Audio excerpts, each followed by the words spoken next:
Bonjour à tous, j'espère que vous allez bien. Je vous retrouve pour une courte vidéo. Nous allons voir dans quelle énergie est le masculin sacré, dans quelle énergie est le féminin sacré, où en est la relation, quelles sont les choses à travailler ou à libérer pour avancer sur votre parcours. Allez, sans plus tarder, on commence.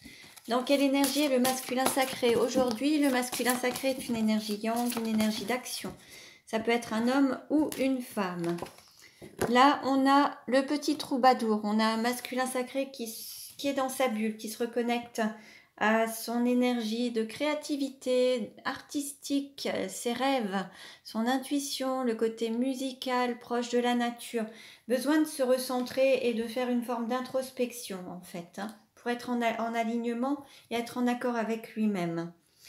Besoin de s'isoler peut-être aussi. Allez, dans quelle énergie est le féminin sacré aujourd'hui?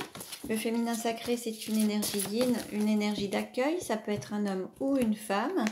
Vous adaptez. On nous parle de la sage-femme. Alors là, on a un féminin sacré qui est beaucoup dans le don aux autres, l'aide aux autres, qui trouve un équilibre, qui s'appuie sur sa sagesse, mais ses énergies sont en équilibre. Et c'est ce qui lui permet de générer une grande sagesse. On a beaucoup d'amour en tout cas, beaucoup d'énergie, et c'est ce qui fait sa force. Quelle carte représente la relation aujourd'hui? Alors, qu'est-ce qu'on nous dit? On nous parle d'équilibre justement. Donc, il y a un équilibre dans la relation, équilibre des énergies, yin et yang, équilibre du masculin sacré, du féminin sacré. On trouve une stabilité, on tend vers cet équilibre. On va voir quel est le message du masculin pour le féminin aujourd'hui. Alors le masculin lui dit « J'avance vers nous, j'ai envie que l'on soit ensemble et je fais tout pour que cela se concrétise.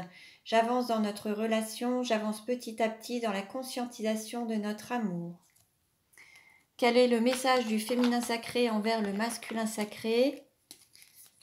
Alors on lui dit « Envie de te faire l'amour, j'ai envie de toi, de te toucher, de t'embrasser, de caresser ton corps, de te prendre dans mes bras. » J'ai envie de sensualité, de sexualité avec toi et je rêve, je fantasme sur toi. Donc voilà le message. Ensuite, nous allons voir justement où en est le masculin sacré dans sa vie actuellement. Où en est le masculin sacré dans sa vie actuellement. Il me semble que la carte s'est retournée. Non. Allez, où en est le masculin sacré? Alors, on nous parle d'avoir de nouvelles idées pour avancer, envie d'agir différemment. Il y a vraiment l'envie de faire des choses, d'apporter de la créativité justement. On peut être dans une triangulaire et là il y a l'envie de faire les choses autrement, de trouver différentes solutions pour avancer différemment. Comme il le dit, j'avance petit à petit dans la conscientisation de notre amour. Il y a aussi un éveil de conscience et l'envie de faire autrement pour que ça se concrétise. Où en est le féminin sacré? Alors, on a une réussite professionnelle, une bonne santé financière, toujours ce désir, cette passion pour son autre. On l'a vu, envie de te faire l'amour, donc il y a toujours ce désir très fort. Et il y a toujours cette souffrance par rapport à cette énergie tierce. On est dans une triangulaire. Donc là, si dans votre relation, il n'y a pas d'énergie tierce, que vous n'êtes pas dans une triangulaire, c'est que ça ne vous correspond pas. Cette guidance n'est pas faite pour vous. Je vous invite à en consulter d'autres. Il y en aura d'autres. Mais donc voilà, là c'est un signe qui vous montre que ça vous correspond ou pas en fait. Donc fiez-vous à votre intuition, écoutez-vous, mais écoutez ce qui résonne en vous uniquement. Forcément là, voilà. Allez, on continue et nous allons voir comment le masculin désire-t-il le féminin? Comment le masculin sacré désire-t-il le féminin sacré?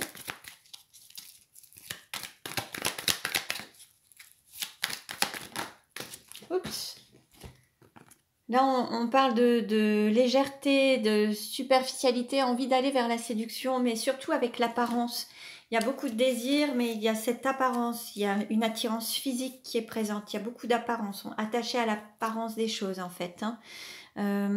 Rester un peu superficiel, un petit peu dans la superficialité, mais il y a l'envie justement de passer du cap de 3 à 2. L'envie de sortir d'une relation superficielle pour aller vers plus d'engagement. Comment le féminin sacré désire-t-il le masculin sacré? Et là, il y a l'envie d'un nouveau départ entre vous.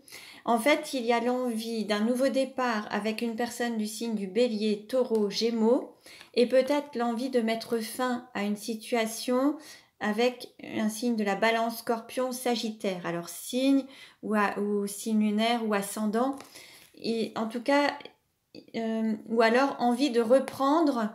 Peut-être il y a l'envie de reprendre, donc pour ceux qui sont Bélier, Taureau ou Gémeaux, avec une personne avec qui il y a eu du détachement et de la distance, Balance, Scorpion, Sagittaire.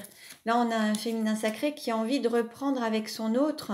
Hein, donc, voyez si vous vous trouvez dans ces signes. En tout cas, il y en a un qui va être Bélier, Taureau, Gémeaux et l'autre Balance, Scorpion, Sagittaire. Voyez un peu si ça vous parle. Alors, soit en signe lunaire ou en ascendant aussi. Hein, donc, vous voyez. Hein. Comment le masculin sacré se projette-t-il avec le féminin sacré? Comment le masculin sacré se projette-t-il avec le féminin sacré?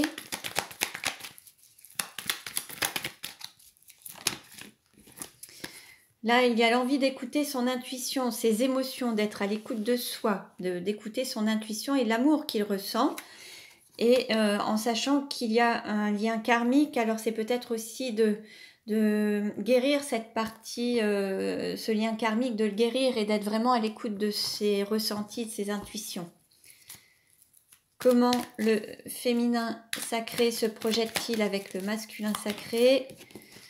Bon, il y a le fait d'être en couple, mais il y a aussi le fait d'être ensemble, peut-être de fonder une famille, ou alors d'être femme et enfant ensemble, en fait. Il y a peut-être ce désir-là également. Ou alors, ça peut être aussi une des retenues ou une des choses qui font que ça peut bloquer. Je vais demander une carte complémentaire sur la mer. Non, c'est... Ouais, voilà. Alors, ça peut être le fait de se projeter avec son autre et de créer une famille ensemble, une famille recomposée, femme et enfant. Ou alors, il y a d'un côté la femme et enfant et l'âme sœur de l'autre, la moitié. Je vais demander un complément d'information, s'il vous plaît. Oui. Donc là, en fait, voilà, il y a des difficultés à se projeter, à exprimer totalement son amour, parce qu'en fait, il y a déjà une retenue, parce qu'il y a déjà un engagement quelque part, donc l'amour n'est pas totalement exprimé. Il y a peut-être eu des dépendances affectives, des dépendances matérielles, physiques, financières, et ça va vers une transformation et vers un changement. On nous dit que le changement, il y a une transformation favorable, ça donne des ailes, un renouveau, et comme on l'avait vu précédemment, l'envie d'un nouveau départ. Quelle carte représente la relation aujourd'hui? Quelle carte représente la relation aujourd'hui?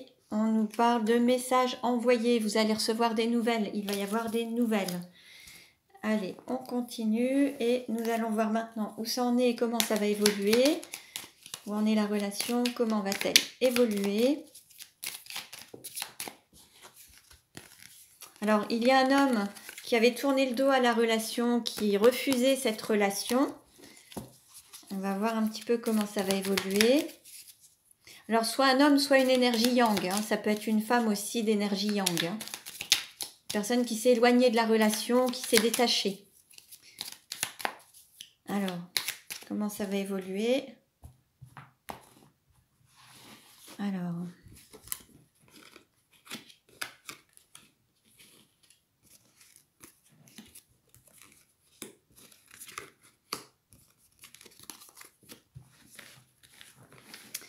Hop.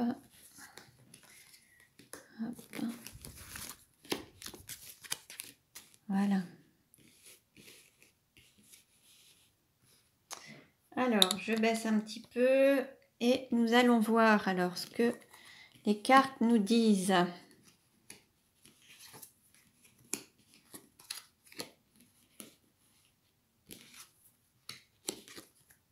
Bon.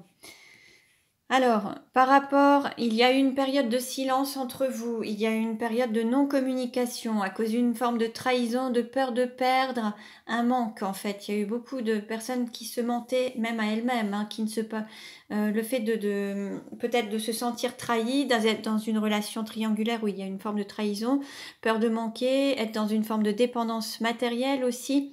le fait d'avoir fait une forme d'introspection, de s'être recentré sur soi, de s'être écouté, d'avoir écouté son cœur plutôt que d'écouter les autres ou ses peurs, ça a permis d'ouvrir une opportunité. Le fait de prendre un nouveau départ, une renaissance dans la relation et un nouvel élan dans l'amour en fait. Hein. Il y a eu cette période de silence vous a permis de faire cette forme d'introspection. Et il y a eu beaucoup de critiques aussi, beaucoup de médisances. Mais par contre, là, la personne ne va plus vraiment écouter toutes ces médisances ou ces critiques. Et dans ce côté peur de perdre, c'était aussi la peur de vous perdre et peur aussi de se perdre par moment dans une relation, peur de ne plus rien maîtriser. Mais il y a une nouvelle opportunité qui s'annonce. Hein. Donc voilà. Je vais voir s'il y a une carte complémentaire pour la conclusion. Allez, qu'est-ce qu'on nous dit? Il va y avoir, vous êtes protégé, une personne va trancher, va prendre la décision, mais il y a une sorte de justice divine. Il va y avoir un équilibre de retrouver justement dans votre relation une forme d'unité et d'être ensemble à l'unisson. Parce qu'en fait, vous êtes protégé, vous êtes destiné et une personne va vraiment trancher. Je vais voir s'il y a autre chose. Cette personne, c'est celle qui se mentait à elle-même. C'est celle qui se voilait la face, qui était dans la ruse, la manipulation, le mensonge. Et il va y avoir de nouvelles communications. Oups. Et vous allez reprendre contact. Il va y avoir de nouvelles communications. Une personne qui se mentait et qui vous a peut-être menti aussi. Ou qui était dans la trahison ou la ruse, la manipulation. Donc des nouvelles communications entre vous. Pour revenir en fait, pour revenir vers vous, reprendre un peu comme avant, avoir un nouveau départ dans la relation. Et vous allez recevoir donc des nouvelles, que ce soit par téléphone ou par courrier. Et en fait, ça va vous permettre de donner une nouvelle vague, un nouveau départ, quelque chose de nouveau, de plus fluide en fait. Hein. Et par rapport à une situation à laquelle c'était non, alors peut-être que voilà, il y a le fait de se poser des questions, de se remettre en question et pourquoi il y avait une sorte de soit des difficultés, soit un non, ou se remettre en question par rapport au non, au fait de refuser quelque chose. Et c'est ce qui va vous permettre de passer un cap et d'évoluer, d'avancer. En fait, il y a beaucoup de remises en question hein, qui vous permettront de passer un cap, d'évoluer, d'aller vers plus d'engagement et d'être en équilibre. Donc voilà, de trouver une stabilité, de retrouver un équilibre entre vous, comme on avait pu le voir précédemment, cet équilibre. Donc voilà. Donc voilà pour vous, pour aujourd'hui. J'espère que cette guidance vous a plu. Vous pouvez mettre un petit pouce, vous pouvez partager, abonnez-vous si ce n'est déjà fait. Je vous remercie de votre écoute, de vos likes, de vos dons également. Pour une guidance personnalisée, vous pouvez me contacter. Je vous dis à très bientôt et prenez bien soin de vous.